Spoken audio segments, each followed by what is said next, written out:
دیکھو بھائی بات یہ ہے، جو محنت بھی چاہے اس کا دائرہ کتنا وسیع ہو جاوے، چاہے اس کو شہرت کتنی بھی حاصل ہو جاوے، جو محنت خلاف سنت ہے اس کے ساتھ تربیت نہیں ہے۔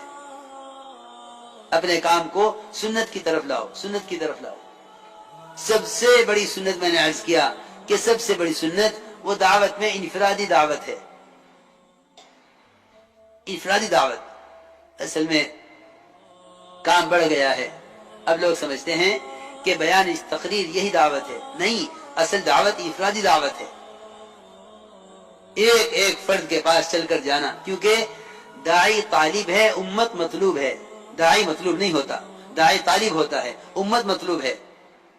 اس لیے میں عرض کر رہا کہ انفرادی دعوت اصل ہے، ایک ایک فرد کو دعوت دینا، ایک ایک فرد کو۔ مولانا الیاس صاحب رحمۃ اللہ علیہ فرماتے تھے کہ میرے نزدیک، میری بات ذرا غور سے سننا بھائی، میرے نزدیک انفرادی دعوت دینا ایک ایک فرد کو اتنا اہم ہے، اتنا اہم ہے، اتنا اہم ہے کہ اگر کوئی شخص نفل نماز میں مشغول ہے، اگر کوئی شخص نفل نماز میں مشغول ہے اور کوئی نیا آدمی آ جائے جس کے ٹھہرنے کی توقع نہ ہو، تو اپنی نفل نماز توڑ کر پہلے اس کو دعوت دے،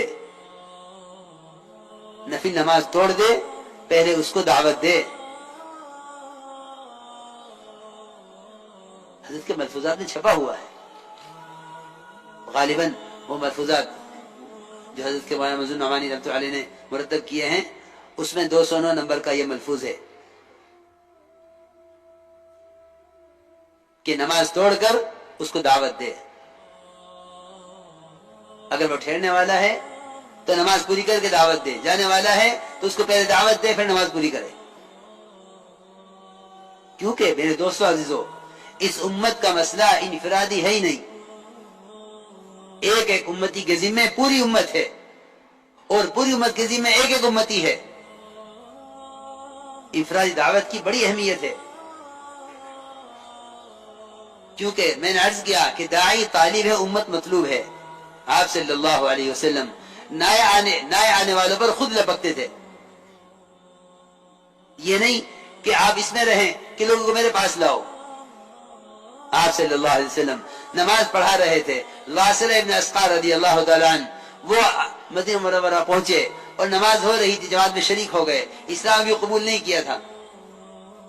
آپ صلی اللہ علیہ وسلم نے نماز کے بعد دیکھا کہ ایک نیا آدمی آیا ہوا ہے مسجد میں، آپ خود جو محراب سے خود تشریف لے گئے آخری صف میں واصلہ ابن اسقع کے پاس، اور جا کر آپ نے کو دعوت دی،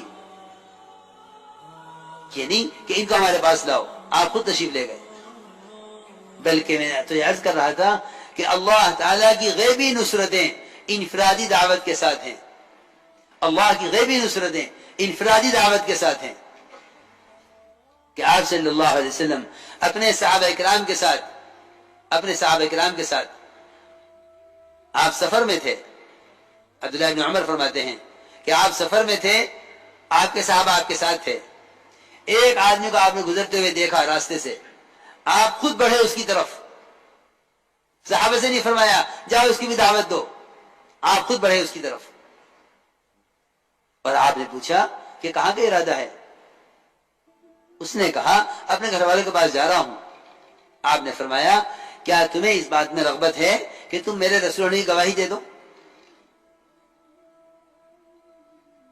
مجھے تو عرض کرنا تھا کہ غیبی نصرت کسے کہتے ہیں، اس کو ذرا آپ ذہن میں رکھیے گا۔ اب تو جماعت کو کھانا پکانا نہ پڑا کہ جی نصرت ہو گئی۔ نصرت ضرورت کی پورا ہونے کو نہیں کہتے، نصرت تو داعی کے مقصد میں کامیاب ہونے کو کہتے ہیں۔ اللہ کی غیبی نصرتیں جس سے داعی اپنے مقصد میں کامیاب ہو، وہ ہے غیبی نصرت۔ میرے دوستو عزیزو، ضرورت کی لائن کی برکتیں یہ تو آپ صلی اللہ علیہ وسلم کی پیدائش سے شروع ہو گئی تھی۔ اصل میں نصرت ہے اللہ تعالیٰ کی طرف سے وہ چیزیں نازل ہونا اور ایسے واقعات کا پیش آنا جس سے غیر اسلام کے قبول کرنے پر عاجز ہو جائیں۔ چنانچہ آپ نے فرمایا میں غیب نصرت بتا رہا ہوں کہ انفرادی دعوت پر غیب نصرت کیسے نازل ہوتی ہے۔ آپ نے فرمایا اس آدمی نے کہا دیہاتی نے کہ آپ اللہ کے رسول ہیں، کون گواہ ہے آپ کی رسالت پر؟ آپ نے فرمایا کہ میری رسالت کی گواہی وہ درخت دے گا جو اس وادی کے کنارے پر کھڑا ہوا ہے۔ وہ درخت وہاں سے زمین پھاڑتا ہوا آیا آپ کے پاس، آپ صلی اللہ علیہ وسلم نے 3 مرتبہ اس درخت سے گواہی دی، اس نے 3 مرتبہ گواہی دی، بے شک آپ اللہ کے رسول ہیں، بے شک آپ اللہ کے رسول ہیں، بے شک آپ اللہ کے رسول ہیں۔